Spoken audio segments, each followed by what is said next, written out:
Recording. All right. We just saw Atomic Blonde. I still have a boner. You know what? There's some criticisms of this movie that I understand their criticism. It's not a problem. There were some lulls in this movie. Yeah, there was a few. There was a bunch of unnecessary shots of just nothing, just like the background in Germany. But I think it was to build like the ambiance of the film because I fucking love this movie. Oh, it was shot beautifully. Like all that background stuff kind of took away a little bit, but at the same time, it was beautiful to see. That was really a well shot, well put together movie. Yeah, the director did a great job. Like, I loved how occasionally we go into like a first person view from her. Yeah, like there's a scene there where they're in a chase. We have to. This a tiny little spoiler, but we have to talk about this scene because we laughed our ass off at the theater. You see it from her perspective, so you just see her head turning, looking behind her, and at one point she has to drive backwards for a little while. Yeah. And this dude jumps on the windshield to come after him, shoots him through the windshield. He flies off the car, she runs and hits him. And this is all while it's first person from her view. Pulls back, he goes to stand up again, and you just hear his body crunch. Right over. It was hilarious. This movie did not fuck around with its death scenes. No, it had some killer death scenes, and the fight choreography was spectacular. I haven't seen fight choreography that good in a very, very long time. It was excellent. Charlize Theron was amazing. The thing is, when Keanu Reeves was training for the John Wick movies, she was training with him because the same people well, not all the same people, but some of the same people who made John Wick made this movie. The guy who directed this movie was the co-director of the first John Wick, so it kind of had that feel. Yeah, and you can tell that a lot of it was them actually fighting. It was a lot of practical effects. It wasn't a bunch of CGI, so I think that made a huge difference. Oh, this movie wins a big bonus for me because everything we've seen lately, they've been CGIing fire, and there's a scene where James McAvoy sets this room on fire, and he burned that. Real fire, down. Yeah, that was awesome. Let's talk. I just thought it was cool that they didn't have to do like ridiculous, run up the side of building, kick fights and shit. They just had like regular fights, what you'd think that spies would fight with each other. Like, that was pretty cool. And this is another nod to the people who made John Wick. And one thing I really like about the John Wick movies is John Wick's not indestructible. Like James Bond gets hurt from time to time, but it takes a lot. But in John Wick, I mean, he gets fucked up, and in this, she gets fucking shit kicked at her a couple of times. Yeah, she gets beat down, and then she gets in an ice bath, and you get to see her boobies. Like within 3 minutes of the movie opening up, she's totally butt naked. Yeah, she is. If you're homophobic, don't watch this movie. Because that kiss scene you see in the trailer, that was totally tame. That's rated G to where that scene goes. Yeah. We won't give that away because. I will. If you like lesbian sex, then go see this movie. That's not really much of a spoiler. No, you get the idea they're gonna do that in the trailer. So we won't discuss the dynamic of their relationship because that's really what would spoil it. So, but telling them that. But I mean, if you can.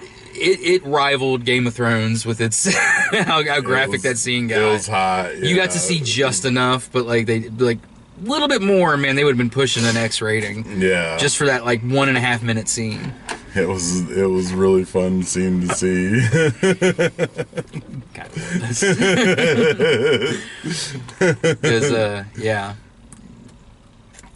But anyway, let's talk. I mean, Charlize Theron was fantastic, but my God, every time James McAvoy was on the screen, oh yeah, he was something else. He just lit up the screen. He was perfect in that role. Yeah, he really was. Oh man,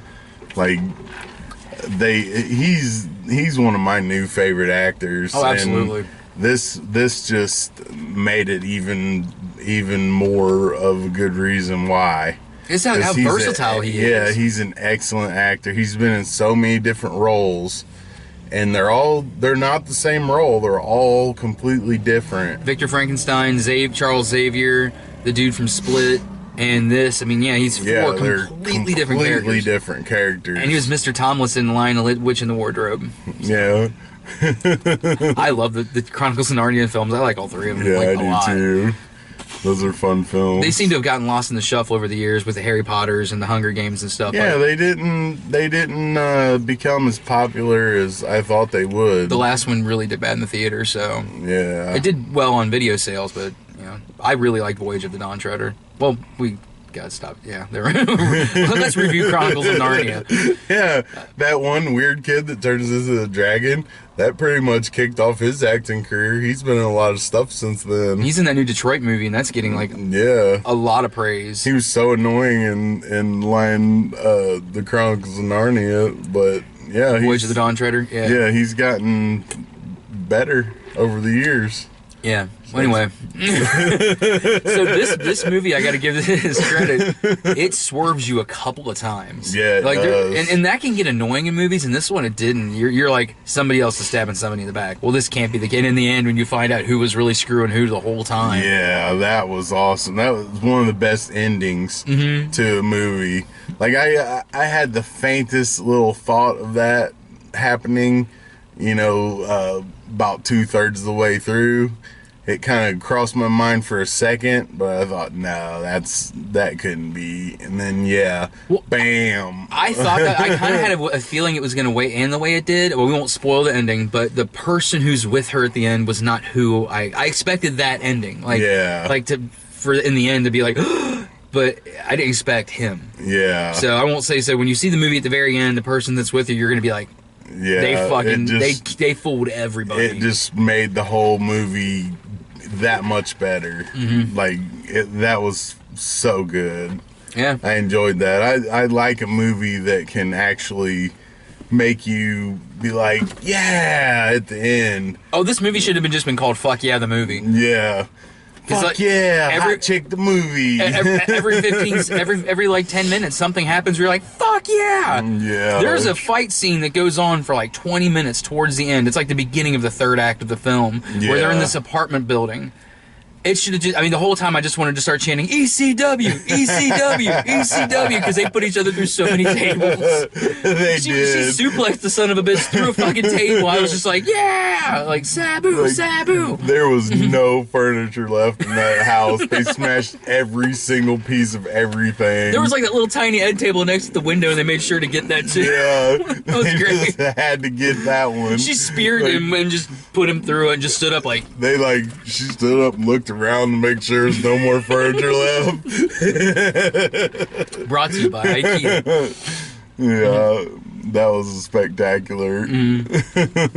I heard some complaints about the use of music in this movie. I actually loved the use of music. I did too. I thought that was awesome. But did you notice when that huge big fight scene broke out in the apartment, it went silent. There was no soundtrack. None. Yeah. I thought that was a brilliant choice at that moment. That was. Because there was all these songs that were really big in the early to mid-'80s, because this takes place right when they're tearing down the Berlin Wall. Yeah, it was set at the time of the Berlin Wall. There's 80s. They're playing 80s music the whole movie. What the fuck is wrong with that? Who the hell has a problem with that? I don't know. I was tapping my feet a couple of times. 99 Love Balloons came on. I love that song. Yeah. By Nana.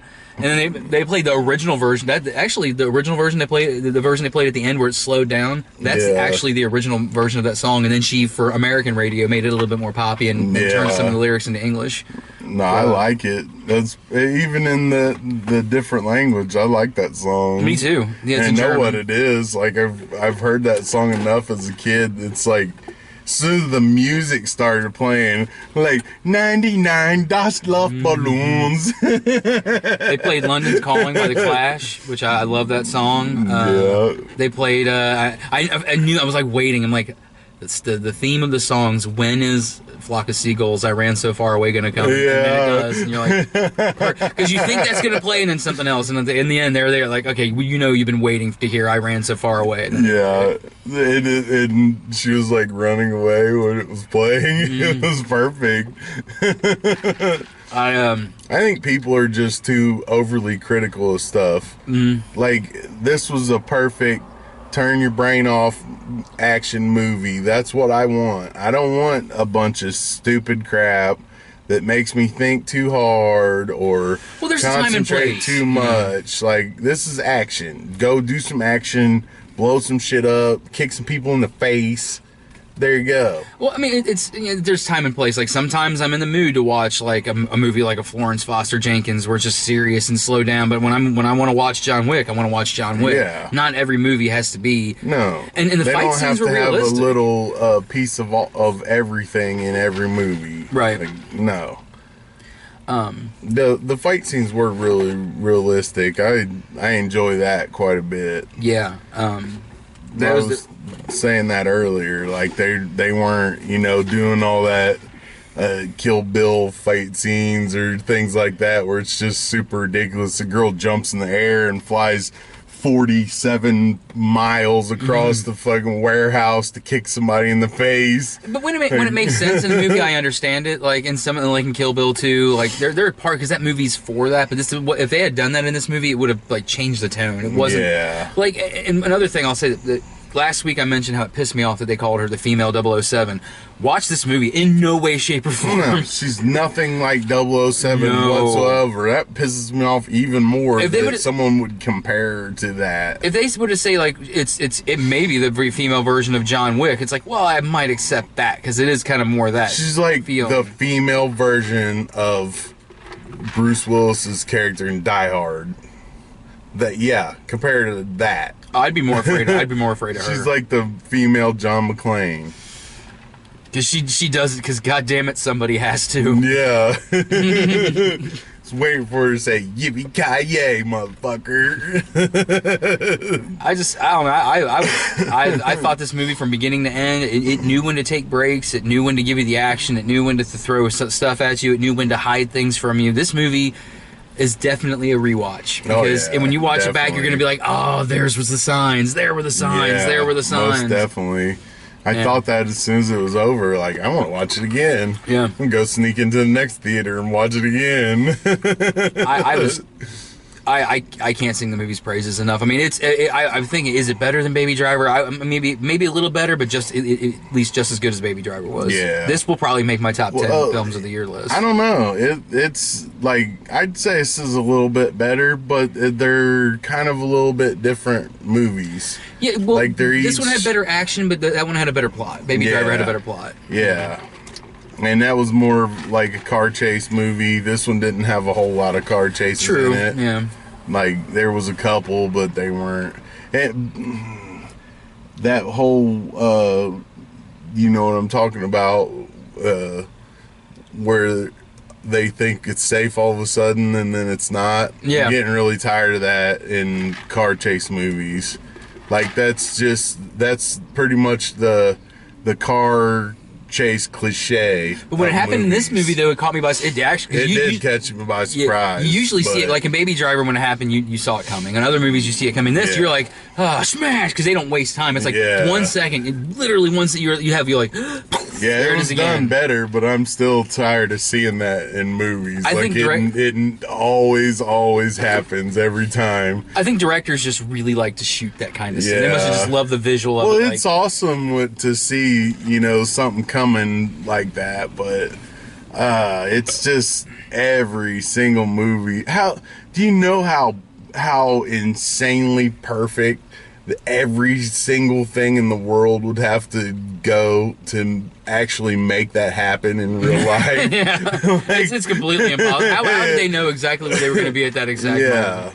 And like, it's so ridiculous, but I mean, it was cool the first 10,000 times that I saw it happen in the movie. Now I'm getting a little sick of seeing it, but like you said, it was well done in this movie. This movie took a lot of cliches from other films and just did them better. Yeah. I'll say this. This movie was probably, like, I'll put it between the John Wicks. I like John Wick 1 a little better, but this was a better movie than John Wick 2. Yeah.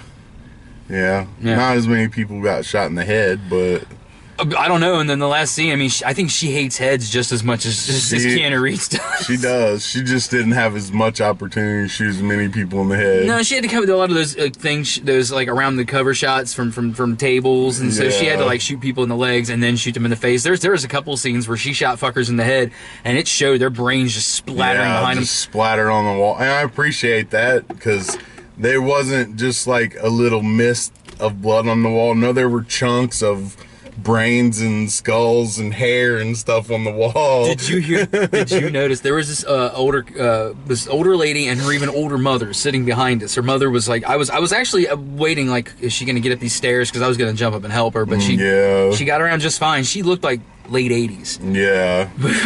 I don't know if you heard it. I love this woman. I wish I would have talked to her afterwards, because in one of the scenes where Charlize Theron where she's at the end, she is so pissed. She's and she shot this guy in the head. It went like this up through his brain and splattered behind him, and the guy just fell back. And the old lady was like, I love you. She did. She laughed. She did. And when the whole thing was over and Charlize Theron's just sitting there all beat up, and she's like, damn. Yeah. Like, you're a cool old lady. I want to be like you when I'm 80. Well, alive, which I probably won't be, but... Oh, yeah. Be walking around, and then you're in there with your cane, your no hair.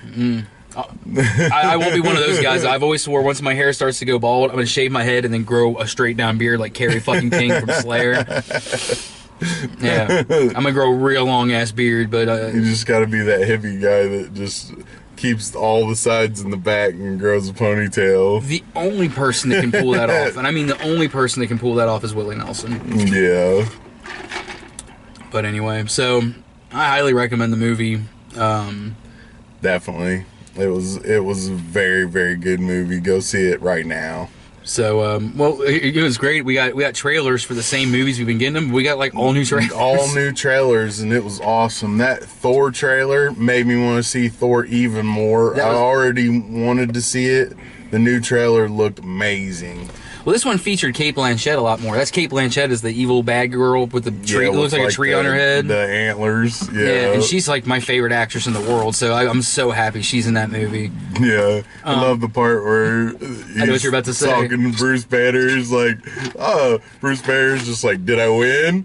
He shows like the flashback of Hulk just annihilating him. He's like, oh, no, I won. That's how that happened. Very easily. Handily. Yeah, handily. That was good. It was. I love Thor. Thor just seems to have a whatever attitude in this movie. Like, yeah, his sense of humor has gotten better over the films. Yeah, like, one of my favorite lines in all of the Marvel films, when he's like, "That's my brother. He killed 71 people. He's adopted." I love that. I think it's the first Avengers movie. Yeah. Yeah, I can't wait to see that. And then we got the new Kingsman. Yeah, another trailer. That looks, you know what? That's a much more serious trailer than the last one. Yeah. And you know what? They still haven't let us know. The trailers have shown Colin Firth. We don't know if he's a bad guy or a good guy yet. I know. He's got an eye patch. I think he's a bad guy. Yeah. But I'm not 100% on that. Occasionally a good guy has an eye patch. Well, no, he's got an eye patch and he's British. Oh, well, he's the bad guy. And he's wearing a suit. He's the villain. Oh, yeah, he totally is. But Channing Tatum's in it, and him and Eggsy are gonna be so good together. And Jeff Bridges. Yeah, Jeff Bridges too. Like, I can't wait for this. You got the American cowboy Kingsman and the British Kingsman working together. Like, I'm ready. I think they're part of like America's version of the Kingsman, like whatever we call it here. It was the Statesman. I saw it on the sign. Yeah, you're right. The Statesman. The Kingsman and the Statesman. Yeah. And they're teaming up to fight whoever these bad guys are. Yeah, so that looks really good. Then we got the Snowman movie. Yeah, that one looks good. Here's the thing. It looks like it's one of those movies that it could really fuck really fuck up. If they do it wrong, it will be awful. But done right. It's got Michael Fassbender. The trailer looks like they're doing it right so far, but so did The Mummy. Been full before, yeah. The Mummy trailer was an awesome trailer. Yeah, it looked like kick ass. And then that friggin' what's his name? The Prime Minister guy. Oh yeah, the Winston Churchill movie. Yeah, Winston Churchill. Gary Oldman is playing Winston Churchill. That looks really good. That looks fan. I love those kind of movies. Those biopics. Yeah. And Winston Churchill has one of the greatest quotes in history. He was overheard at a party once. And he said, looked at the waitress, or not waitress, but the servant, and he was like, "Woman, bring me coffee." She said, "If you were my husband, I'd poison it." And he said, "Well, if you were my wife, I'd drink it." Winston Churchill said that. I love that. That guy was he drank like a gallon of scotch a day. Yeah, you could tell. And whoever the guy is you just said playing him, he's got it down pat. Like, he probably drinks a gallon of scotch every day. Gary Oldman. Act that way. He's a method actor. He gets involved in those parts. I mean, you would never guess that Bram Stoker, that's Dracula, is, Commissioner Gordon. Yeah. From the Dark Knight movies. And he's Churchill. Yeah. The movie's not called Churchill. It was called something else. But yeah, it was Darkest Hour. Darkest Hour. Yeah. You know what's funny is they're referencing the incident at Dunkirk. Yeah. When they were talking. And so that's going to be cool. We're going to see it's almost like a prequel to Dunkirk, but it's not made by the same people. It looked cool. Like, I'll go see that all the way. Mm-hmm.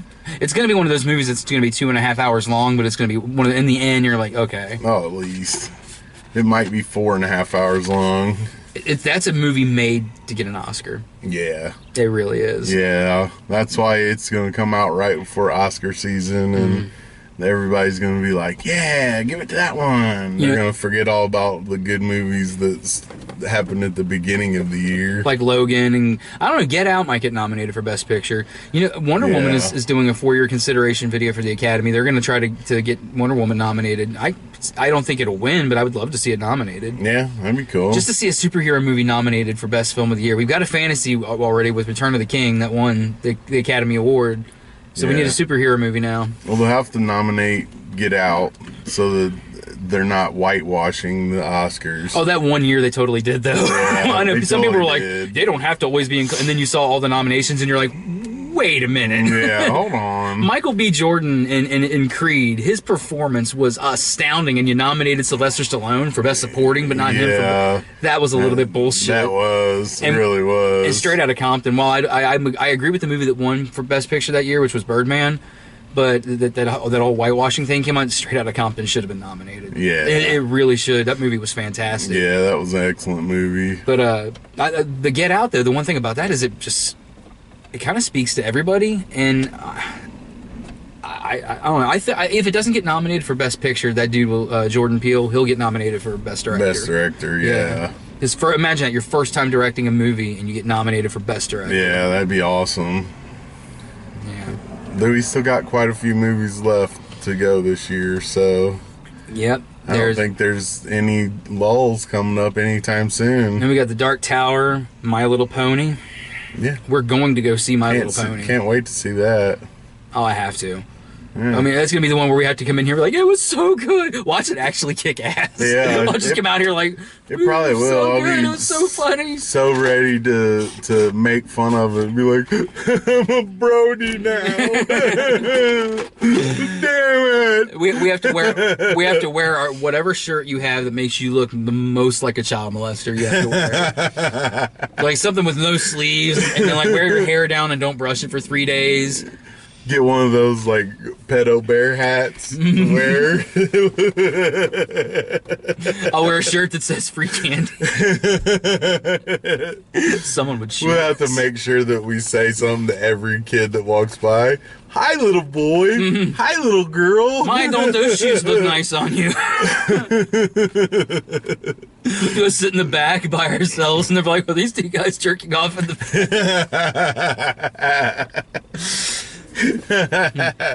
We'll be banned from the movie theater. Some kid will talk. Could you shut up? I'm almost done up here. Yeah. Can't finish with you guys being so loud. Oh god, that'd be so funny. Oh, and nowadays you don't know. I mean, one of the moms will pull a fucking shotgun out of her purse somehow and shoot us both in the face. Oh yeah. We'll be at the police station for the rest of the day and half of the night being interrogated. I'll come in with an Elmo doll like, hey, little kid. Yeah. You gonna want some toys? Some candy? the day that we do, we have to take a picture of ourselves and put it on Facebook, and then write free candy put it on the side of your truck, and have us take a picture next to it, like My Little Pony. All right, well, just like some rolls of duct tape sitting on the side. As soon as we walk in, I'll say out loud, "Damn it, I forgot my ski mask. You brought the chloroform." I have the sack. We can fill them up. Oh God. Anyway, well, yeah, we got a bunch of other awesome movies, but I have 1 bar of power left, so that Mr. Pibb. It's coming back on me. Yeah, it is. I don't drink regular, like, full flavor pop. I don't, but at the theater, I got to get Mr. Pibb. Mr. Pibb's the best. Especially on the fountain. And it goes perfectly with popcorn. Yes, it does. Like, it's just the best. All right, well, go see Atomic Blonde. It's fucking awesome. And get your bail money ready for the weekend My Little Pony. We'll start a GoFundMe page.